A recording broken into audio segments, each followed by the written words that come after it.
Hi there guys, this is Stephen from the Canterbury Crusaders. I am doing a voiceover for one of our Warmahordes battle reports. We've got the Circle of Orboros versus Cryx. This is Kromac the Ravenous with Ghetorix, Warpwolf Stalker and a Gorax in his battle group. And he's got 2 units of a Druid, Stoneward and Woldstalkers, a unit of Shifting Stones with the UA and 2 Swamp Gobbers. He versus Prime Asphyxious, who's got a Scarlock, 2 Stalkers, 2 Deathrippers, a Slayer and Cankerworm in his battle group, and his support that he's brought with him. When it pans to the left a little bit, there we go, we've got a Mechanithrall unit along with Stitch Thrall and Necro Surgeon behind them. And there to the left we've got the Withershadow Combine. So like I said, this is a 35-point game. The reason obviously that everything's moving quite fast is because it's all in double time. So I'll quickly use the first turn while everything's just running around to explain a couple of spells that are going to be going down.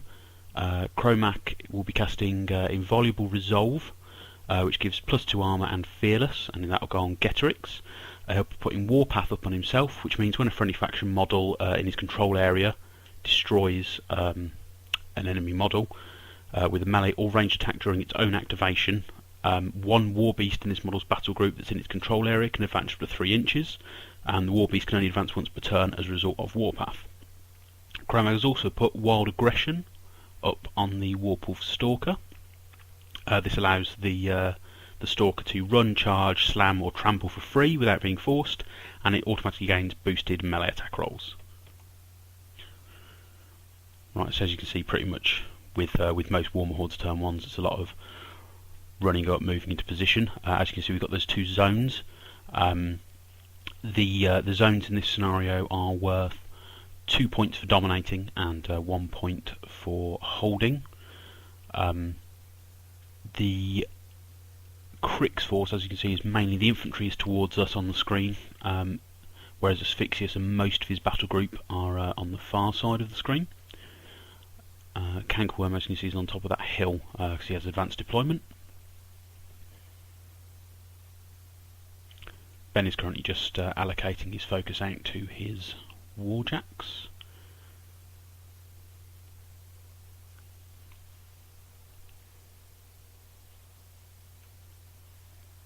And much like myself, he's just currently running everything up.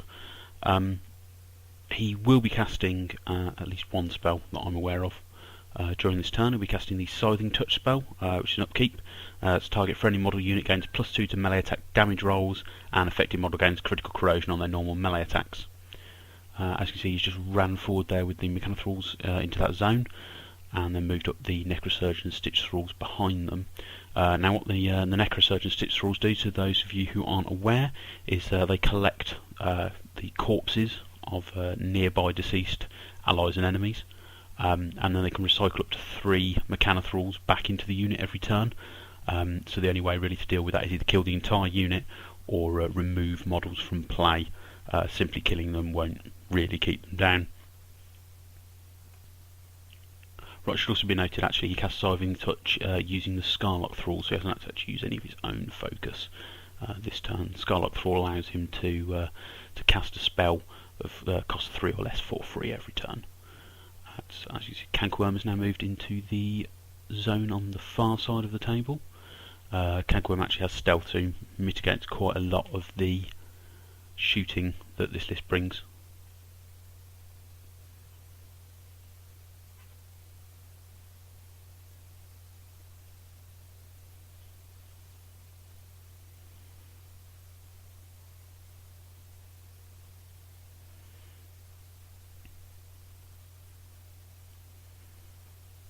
Ben's actually spent a little time there deliberating what to do with the Asphyxious before deciding to run him up behind that hedge there. Obviously I'll give him a +2 defence, which will keep him alive from any of my range stuff. I don't think I'll be able to reach him anyway with any shooting this turn.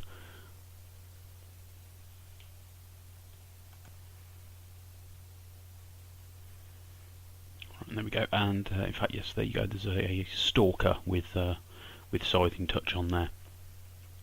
Right, so my turn started, obviously reaving all of my fury, get rid of my Swamp Gobber Cloud.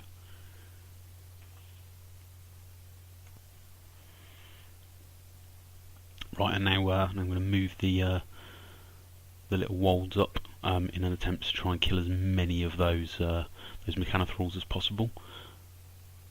I'm just checking the range on there. These are quite powerful guns. They're, I think it's range 10, power 12, and they are magical weapons as well. So I think it's pretty much just as long as we hit the Mechanithralls, they're dead. And then what we're doing is doing special action, which the unit has called Zephyr, which means they can move back 3 inches. They can obviously do that before or after they take their combat action.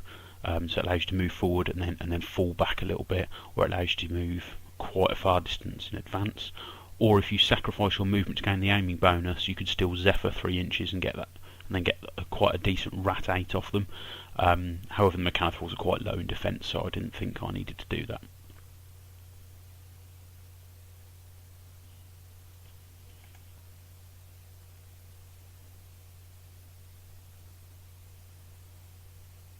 It's been a while trying to decide what to do with the other unit. Cankerworm having stealth sort of neuters me, and the other stuff being on the hill or too far away from me to get a decent amount of attacks off. So the other special action I should mention that the Woldstalkers have is the ability to do like a cascading fire. For every subsequent hit they do an additional +1 damage. So that's obviously used against larger jacks or bigger targets. We just moved the Warpwolf Stalker up there. You could have warped for prowl, so under that Swamp Gobbler cloud that I've just dropped, that would give him stealth. Not that there's a huge amount of shooting in a Cryx list anyway, but it was more a better safe than sorry, and I think it's just sort of standard practice when you're using Warpwolf Stalker. It's Ghetorix moving up to there. I believe I positioned him like that so that there was a protection from charges using those 2 little wolds in front of him, and it still put him just within range of the shifting stone should need to teleport. Kromac has cast Bestial this turn. Right, the spell Bestial is got range of control, so it's 14 inches from Kromac. Basically, while in this model's control area, enemy models cannot cast spells or be used to channel spells, and it's a non-upkeep spell. So basically, the idea there is to prevent Cryx arc nodes, because obviously there's 2 in this list. And Asphyxious does have quite a few spells, so it was trying to neuter his spell list somewhat.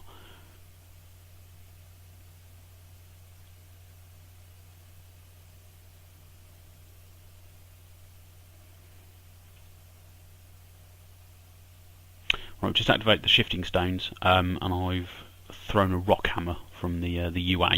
It's quite a short range but powerful template. I believe, however, it was aimed at the Stalker, but the Stalker has stealth, so it would also miss. And I don't think it actually hurt anyone as a result. Right, so we're on to Cryx turn 2 now, and Ben can start scoring. Rather foolishly, I didn't leave anyone in this near zone.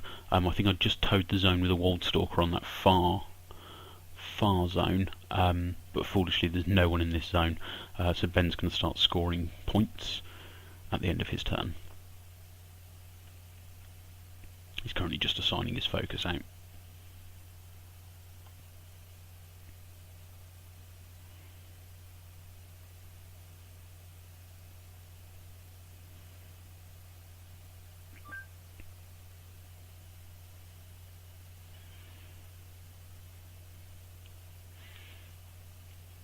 So starting with the Withershadow Combine on his left, they have a ranged attack each, or a ranged spell I should say, that he's going to use to try and thin out the Woldstalkers a little bit.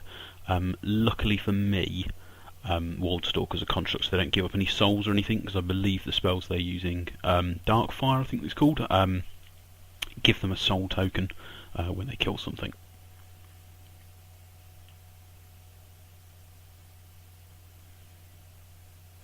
I'm just taking a measurement there, and as you can see, he's taken out 3 of them.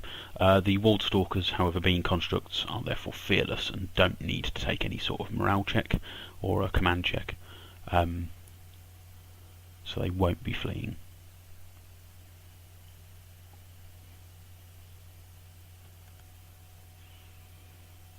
And now Ben stood in front of the camera. Not hugely helpful. I believe he's moving the Mechanithralls up. Yep.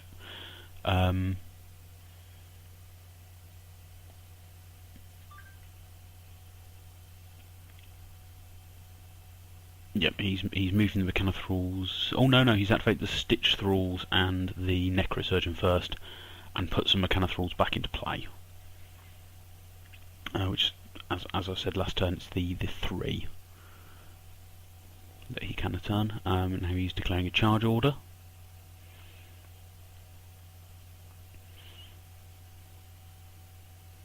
So obviously again he's trying to. It looks like he's charged some Woldstalkers and a shifting stone there. I think to try and stop my teleporting ability, and to try and again thin out my shooting.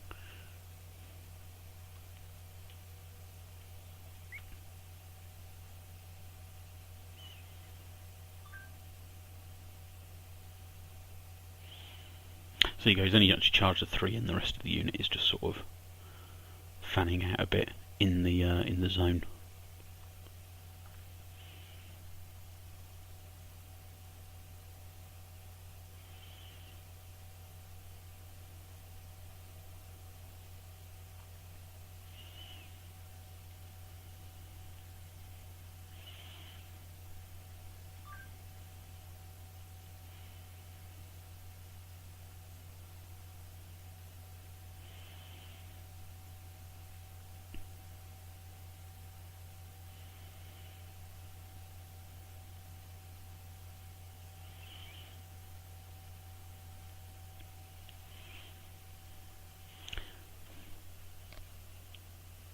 Right, while he's just resolving some charge attacks, this is Ben's list is certainly an odd list when it comes to Cryx. Cryx don't normally field this many jacks.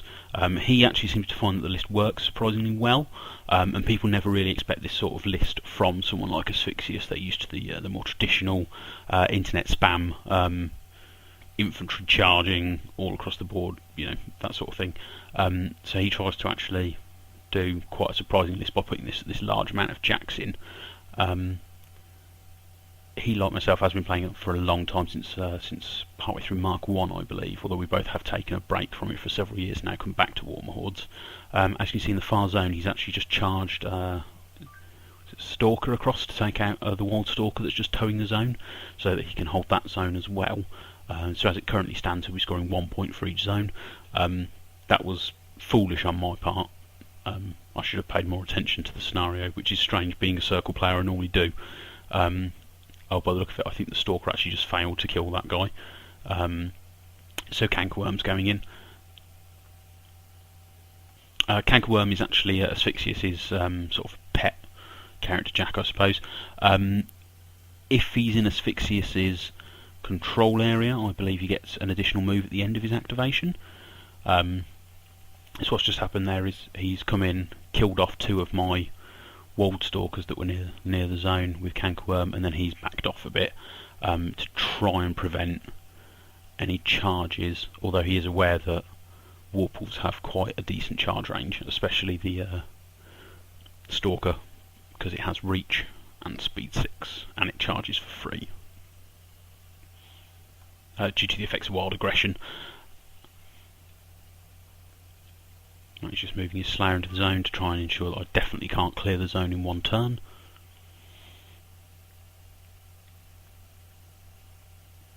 Now Asphyxious has moved off over there, and he's teleported so that he's both towing the zone and ever so slightly on the hill for that extra defense bonus from the elevation. And that actually means he's dominating that zone, so he will actually score 2 points for that zone and 1 point for the zone nearest to the camera. So at the end of this turn he's going to have 3 control points to my 0, which is obviously going to put him in a massive advantage for the scenario. It means I'm going to have to pretty much contest both zones by the end of my turn. It should be noted, actually has killed one of my shifting stones with the Mechanithralls, preventing me from teleporting one of my war beasts further forward.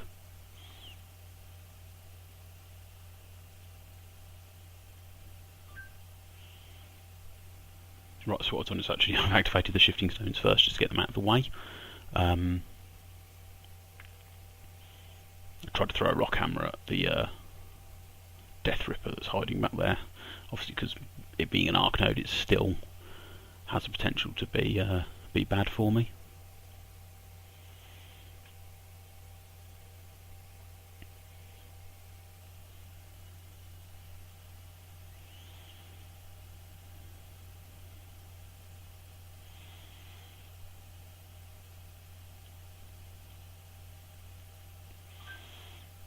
basically the end result of that was we missed, but the scatter didn't go far enough, so that it just triggered a few tiny points of damage on the Deathripper, nothing to actually disable any systems.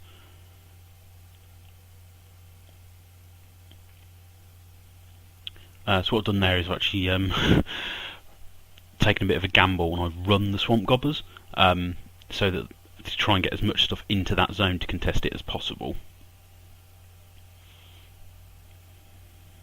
Now what we've done, we've Zephyr'd that special action with the Woldstalkers to place them within 3, so it won't trigger any free strikes off the Mechanithralls that I'm currently engaged in combat with, or were engaged in combat with, I should say.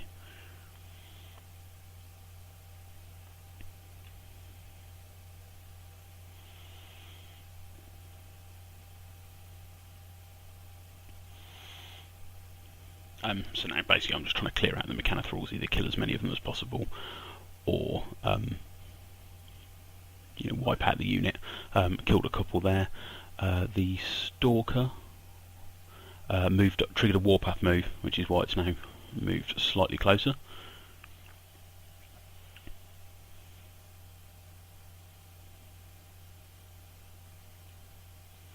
And the Gorax has triggered a warpath move as well.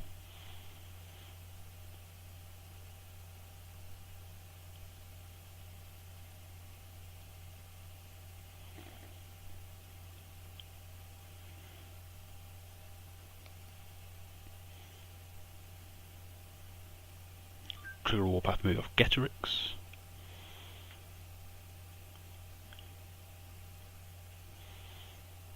And now we've activated that other unit of Woldstalkers. One of them's been placed and the unit leader has then moved to engage another Mechanithrall. I just accidentally incorrectly moved Kromac, not realising that, foolishly, not realising that Bestial only triggers on your War Beast in your battle group.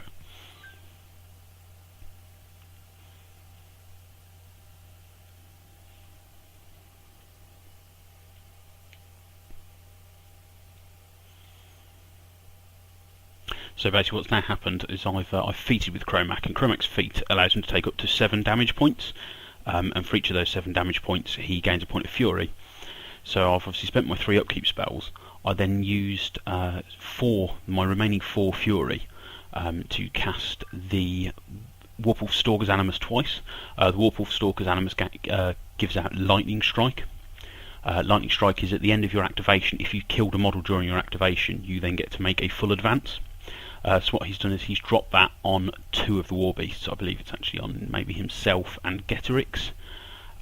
Then he's feated, takes 7 points of damage, gains 7 fury. I've then dropped it on both the Gorax and the Warpwolf Stalker, so that once they've done their job, they can continue to fall back a bit using some hit and run. The Wolfwolf Stalker has gone charging in against Cankerworm, but to the side, so he's still got reach on that Slayer behind Cankerworm. Obviously he's got boosted melee attack rolls, so he's not had much, due to the Wild Aggression spell, so he's not had much trouble hitting Cankerworm. And he has Warp for Strength, which gives him another +2 Strength, so I believe that makes him Power Strength 18 on his main melee weapon. So he's quite easily killed Cankerworm there, and I was within reach range of the Slayer, so I've just had another couple of attacks on the Slayer, just to try and take out some systems or some boxes, just to try and make it less effective if it comes at me, if it survives, although in this case it does. So I've just double checked he's within my 14-inch control range.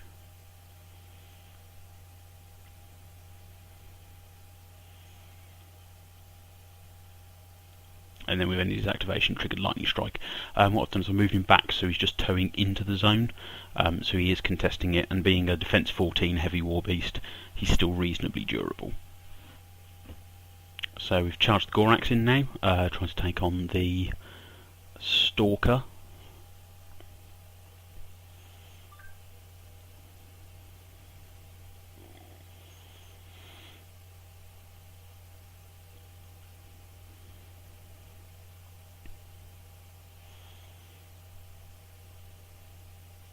I believe with all the attacks the Gorax has had, both his initials, he managed to take out the cortex and one of the arms on the Stalker, but didn't manage to kill it, sadly.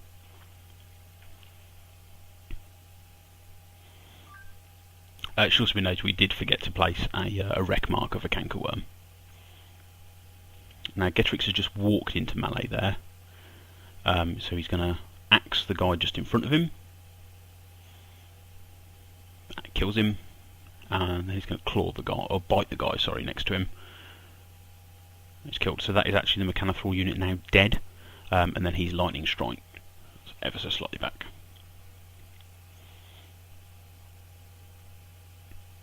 So that I am contesting both zones at the end of my turn.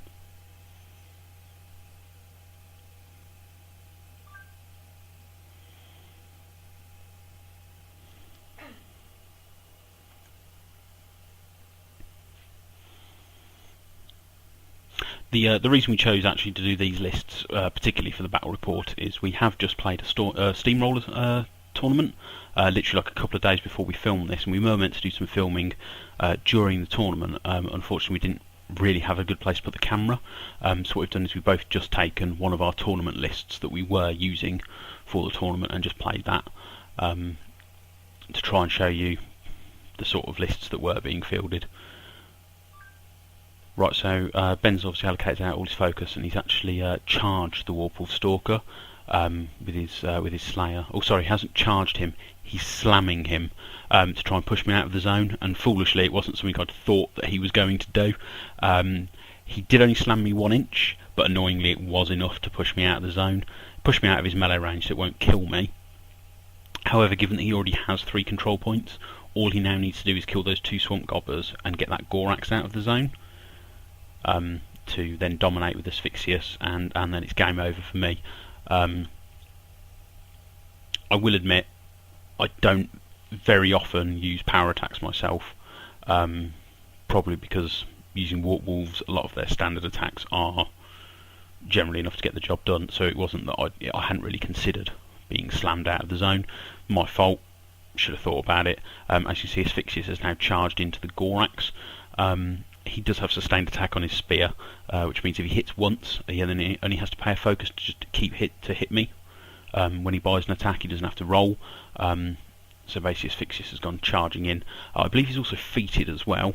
Basically, when Asphyxious feats, living enemy models currently in his control area being 14 inches, take a power 5, an unboostable power 5 damage roll, and then he regains up to 7 focus, basically back up to his maximum stat. Unfortunately, Ben was really unlucky with his rolls at this point, because he didn't actually kill either of the Swamp Gobbers, I don't believe, with this feat, even though they're only, like, I think it's armor 11. So he was hoping to clear the zone and get a domination on. He has, however, killed the Gorax with that sustained attack spear of his. It does have, and you can't quite see, but at the very top of the screen, there is a Deathripper on the hill, who is basically going to be coming into play in a minute, I believe, to get rid of that final Swamp Gobber. Yeah, there he is, just towed into the screen now.